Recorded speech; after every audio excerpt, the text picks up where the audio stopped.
Hello students, हम लोग BPSC 132 का third chapter part 1 third chapter पढ़ेंगे, गांधीयन अप्रोच। इसमें हमने 3 अप्रोचेस पढ़नी थी। पहली थी हमने लिबरल अप्रोच एक लेक्चर में पढ़ी, मार्क्स अप्रोच सेकेंड लेक्चर में पढ़ी, और आज थर्ड लेक्चर है गांधीयन अप्रोच। बट ये ज़रूरी नहीं है कि आपको सिर्फ बीपीएससी 132 में ही पढ़ने को मिले। पॉलिटिकल साइंस में हर जगह इन अप्रोचेस का यूज़ होता है, हर जगह पढ़ने को मिलेगी, चाहे एमए के बच्चे हैं या बीए के बच्चे हैं, कोई फ़र्क नहीं पड़ता। तो हम थर्ड अप्रोच आज पढ़ेंगे, गांधीयन अप्रोच, गांधीवादी उपागम। इस अप्रोच का मीनिंग क्या होता है? सबसे पहले तो किसके आइडियाज़ पर गांधीवादी अप्रोच किसके आइडिया पर दी गई? तो महात्मा गांधी के आइडियाज़ पर दी गई थी। महात्मा गांधी का जब जब नाम आता है तो आपने को बहुत सारी चीज़ें याद आएंगी, सत्य, अहिंसा, तो बहुत सारी चीज़ें आपको दिखाई देंगी। इसमें किस चीज़ पर प्रभाव डाला गया? एथिक्स इन पॉलिटिक्स, की राजनीति में कुछ नीतियाँ होनी चाहिए, मॉरल वैल्यूज़ होने चाहिए, नैतिकता होनी चाहिए राजनीति में। राजनीति में कोई फ्रॉड नहीं होना चाहिए, या ये नहीं है कि किसी के ऊपर बैठकर कोई आगे जा रहा है या किसी को कोई नीचा दिखा रहा है, ऐसा कुछ नहीं होना चाहिए। वहाँ पर कुछ नैतिकता होनी चाहिए, मॉरल वैल्यूज़ होनी चाहिए, नैतिक वैल्यूज़ होनी चाहिए वहाँ पर कुछ। और पॉलिटिक्स उनके हिसाब से किस चीज़ से लिंक करती है, मतलब राजनीति किस चीज़ से जुड़ी हुई है? अहिंसा और सत्य से जुड़ी हुई है। मतलब ये दोनों ही चीज़ें राजनीति में होनी चाहिए अकॉर्डिंग टू महात्मा गांधी।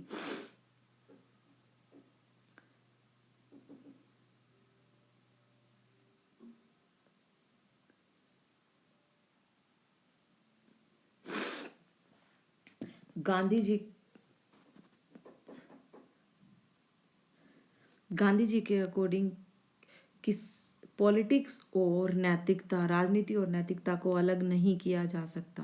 राजनीति में नैतिकता होनी ज़रूरी है। पॉलिटिक्स को गाइड करने के लिए या पॉलिटिक्स को निर्देश देने के लिए सत्य और अहिंसा का सहारा लेना चाहिए। इसमें कोई फ्रॉड नहीं होने चाहिए। फिलोसफिकल फंडामेंटल, इन में क्या इनकी फाउंडेशंस, मतलब इन्होंने ये चीज़ें किस चीज़ से उठाई थी, इनका अध्यात्म क्या कहता था? तो ये सत्य है इनका, इनकी बेसिस क्या थे राजनीति के? सत्य होना चाहिए, अहिंसा होनी चाहिए, सर्वोदय। सर्वोदय क्या है? सबका उदय होना। सर्वोदय, सबका उदय होना मीन्स सबके अच्छाई के लिए काम किए जाने चाहिए राजनीति में। और स्वराज होना चाहिए। स्वराज में उनका कहने का मतलब था कि लोग अपने ऊपर खुद शासन करें, अपनी इच्छाओं को कंट्रोल करें, अपनी प्रॉब्लम्स को सॉल्व करें, मतलब किसी पर उनकी डिपेंडेंसी ना हो, वो सेल्फ रूल करें।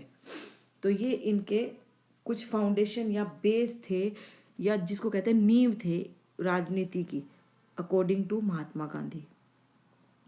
Gandhian concept of swaraj, Gandhi ji ने जो स्वराज का कॉन्सेप्ट दिया था सेल्फ रूल का, वो क्या था?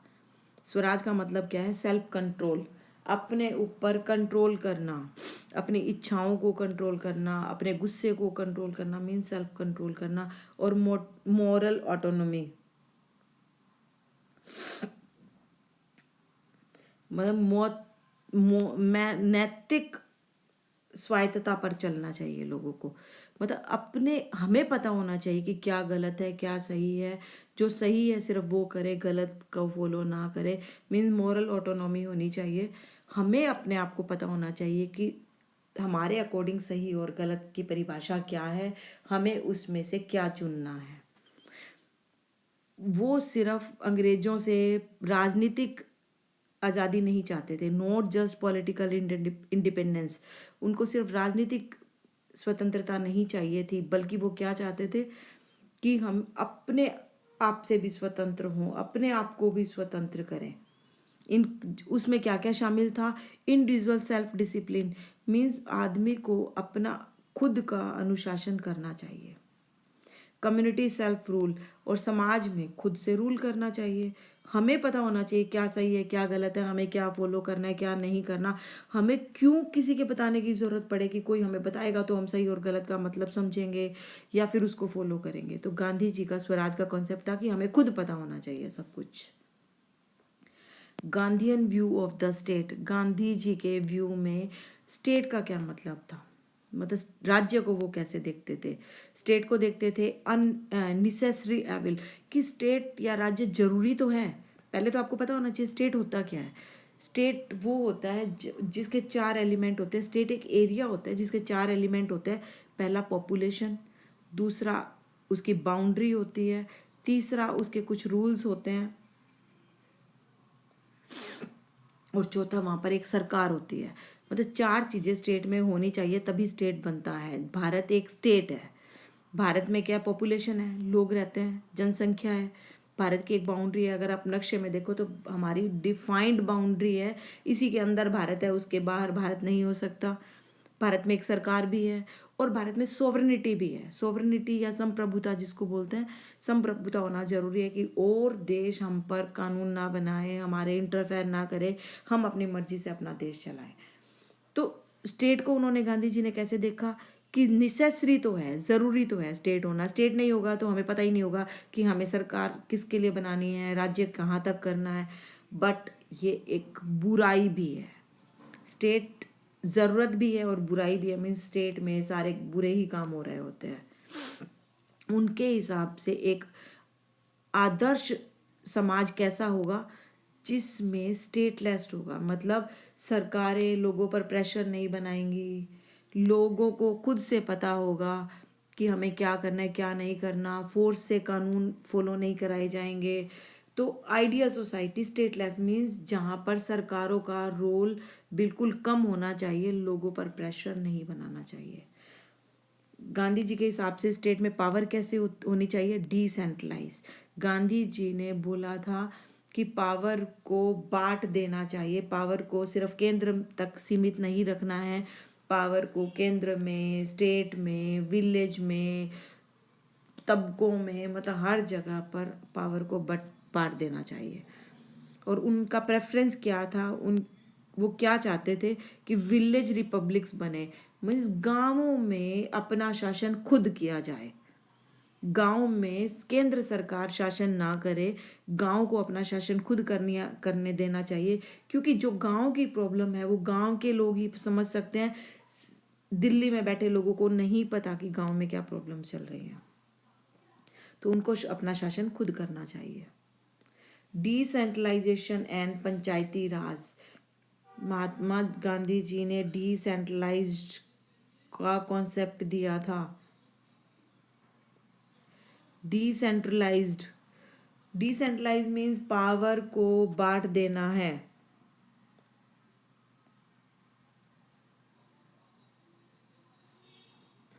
एक मिनट, विकेंद्रीयकरण कर देना है पावर का, और पंचायती राज बनाना चाहिए। संविधान के 73rd कॉन्स्टिट्यूशन अमेंडमेंट में, 73वें संवैधानिक जो रिफॉर्म किए गए थे, अमेंडमेंट किया गया था, बदलाव किया गया था, तो उसमें पंचायती राज को लाया गया था। तो उनके हिसाब से विलेज कैसे होनी चाहिए, डेमोक्रेसी या प्रजातंत्र का सबसे फाउंडेशन बेस होना चाहिए, या बेसिक मतलब सबसे छोटी यूनिट होनी चाहिए डेमोक्रेसी की या प्रजातंत्र की। तो विलेज से ही प्रजातंत्र स्टार्ट होना चाहिए। किस चीज़ पर एम्फेसाइज करना है, किस चीज़ पर प्रेशर डालना है, लोकल सेल्फ गवर्नमेंट पर, कि पंचायत बनाई जाए, गांव को अपना शासन खुद करना चाहिए, ग्राम सभा बनाई जाए, उनको अपनी गवर्नमेंट खुद चुननी चाहिए और खुद ही वहाँ पर शासन करना चाहिए। ग्राम सभा बनानी चाहिए। ग्राम सभा होती क्या है, सेंटर ऑफ डिसीजन मेकिंग, मतलब ग्राम सभा में उस गांव के गणमान्य लोग, नॉर्मल लोग सब बैठते हैं और वो लोग कोई भी चीज़ के लिए निर्णय लेते हैं, डिसीजन लेते हैं। तो ग्राम सभा क्या है, सेंटर ऑफ डिसीजन मेकिंग होनी चाहिए, निर्णय लेने का एक केंद्र होना चाहिए जो गांवों में होती है। और ग्राम सभा संविधान में भी इसको मेंशन किया गया है। तो गांधी जी का प्रजातंत्र कैसा था? गांधी जी चाहते थे कि उसमें हर लोग पार्टिसिपेट करें, हर लोग भागीदारी करें। ऐसा नहीं है कि सिर्फ चुने हुए लोग ही उसमें कुछ डिसीजन लें, या फिर जो इलेक्शन में जिनको मंत्री बना दिया, जिनको कुछ बना दिया, वही पार्टिसिपेट करे। ऐसा नहीं था। नॉर्मल लोगों को भी अपनी ज़रूरतें, अपनी डिमांड, अपने तरीके, अपने आइडियाज़ देने चाहिए। और कंसेंसस मीन्स जनसंख्या आधारित होनी चाहिए। मतलब लोगों को पता होना चाहिए कि वो क्या चाहते हैं, क्या करना है, उस पर बेस्ड होनी चाहिए प्रजातंत्र। उन्होंने किस चीज़ को नकार दिया, रिजेक्ट किया? अहिंसा को उन्होंने स्वीकारा था। वॉयलेंस मीन्स हिंसा को उन्होंने नकार दिया। और कोर्सियन, कोर्सियन होता है दबाव, मतलब उन्होंने प्रेशर से कानून मनवाना या दबाव से कुछ चीज़ें मनवाना, इस चीज़ को भी उन्होंने सिरे से नकार दिया था कि इनको रिजेक्ट कर दो। पॉलिटिक्स गाइडेड बाय, पॉलिटिक्स को कौन गाइड करे, कौन उसको कुछ बताए? तो ये मोरल रिस्पॉन्सिबिलिटी होनी चाहिए। मोरल रिस्पॉन्सिबिलिटी क्या होती है? लोगों को खुद से पता होना चाहिए, चाहे जो सरकार चला रहे हैं वो लोग या जिन पर शासन किया जा रहा है वो लोग, सबको अच्छा बुरा गलत सही का ज्ञान होना चाहिए। Relevance of Gandhian approach, Gandhian approach की क्या ज़रूरत थी? रेलेवेंसी क्या थी उसकी? तो ये किस चीज़ को प्रमोट करती है? एथिकल पॉलिटिक्स को, जिसमें नैतिक राजनीति हो। मतलब सही गलत को समझ कर जो राजनीति की जा रही है, ऐसी राजनीति को प्रमोट करती है गांधीयन अप्रोच। और ग्रास रूट डेमोक्रेसी, मतलब जो ग्रास रूट क्या होता है? आपने अगर घास देखा होगा, सबसे छोटा पौधा होता है, उसकी जो जड़ें होती हैं वो कहाँ पर होंगी? मतलब ग्रास रूट मतलब सबसे माइनर जगह पर जो है। तो ग्रास रूट हमारे यहाँ पे अगर देश की बात करें, वहाँ पर ग्रास रूट क्या होगी? छोटे गांव। तो वहाँ पर प्रजातंत्र होना चाहिए, वहाँ पर उनकी खुद की सरकारें होनी चाहिए, खुद वो शासन करें, अपनी प्रॉब्लम्स को सॉल्व करें। तो ग्रास रूट डेमोक्रेसी होनी चाहिए। मतलब छोटे से छोटी जगह भी है, वहाँ पर भी शासन खुद का होना चाहिए। और ये किसके लिए यूज़फुल थी? अगर कोई मतभेद हो रहे हैं, लड़ाई झगड़े हो रहे हैं, उसको दूर करने के लिए गांधीयन अप्रोच को फॉलो किया जाता है, क्योंकि गांधी जी अहिंसा और सत्य का समर्थन करते थे। अब जहाँ पर आप लड़ाई झगड़ा नहीं करोगे, सच बोलोगे, तो वहाँ पर प्रॉब्लम्स सॉल्व हो सकती हैं, मतभेद खत्म हो सकते हैं, और वहाँ पर सस्टेनेबल डेवलपमेंट हो सकती है। मतलब वहाँ पर जो भी डेवलपमेंट होगी वो लंबे टाइम तक चलेगी, सतत रहेगी। सतत ग्रोथ या सतत डेवलपमेंट होगी जो लंबे टाइम तक चलती रहेगी। गांधीयन अप्रोच का भी आलोचना की गई। मतलब कोई भी अप्रोच ऐसी नहीं होती, क्योंकि जब नई अप्रोच आनी होती है तो पहले वाली की अप्रोच की जब आलोचना होती है तो उसमें कुछ इम्प्रूवमेंट करके नई अप्रोचेस बनाई जाती हैं। तो गांधी जी के अप्रोच उन्होंने कहा कि बहुत ही आदर्शात्मक है। इतना आदर्श कुछ भी नहीं हो सकता। राजनीति इतनी आदर्श से नहीं चल सकती, ब्यूरोक्रेसी नहीं चल सकती, नौकरशाही नहीं चल सकती, लोग नहीं चल सकते। तो इतनी ज़्यादा जो ये आदर्शात्मक है, आइडियलिस्टिक है, ऐसा नहीं हो सकता। इसको इम्प्लीमेंट करने में डिफ़िकल्ट आती है, क्योंकि हमारी जो मॉडर्न सोसाइटी है वो उद्योग धंधों से, प्रोडक्शन के साधनों से बनी है। गांधी जी तो कहते थे कि हाथ से काम करो, छोटे छोटे उद्योग धंधे लगाओ, बट मॉडर्न इंडस्ट्रियल सोसाइटी तो ऐसी नहीं है। तो इसीलिए गांधीयन अप्रोच को यहाँ पर इम्प्लीमेंट या प्रयोग नहीं कर सकते थे। और ये किस चीज़ को अंडर एस्टिमेट कर रही थी? मतलब ये चाहती ही नहीं थी कि मॉडर्न स्टेट बने। मतलब गांधी जी के अकॉर्डिंग सब लोग गांव में ही रहे, गांव का ही शासन चले, तो ये मॉडर्न स्टेट को फॉलो ही नहीं करती थी। तो जो पहला खंड था या पहला पार्ट था, उसमें हमने लिबरल अप्रोच पढ़ ली है। एक यूनिट मतलब एक वीडियो में हमने लिबरल अप्रोच भी पढ़ा, एक में हमने मार्क्स अप्रोच भी पढ़ा, तीसरी हमने गांधी अप्रोच पढ़ी। तो अगर भारतीय राजनीति की हमें समझ चाहिए तो ये तीनों ही अप्रोचेस को पढ़ना ज़रूरी है।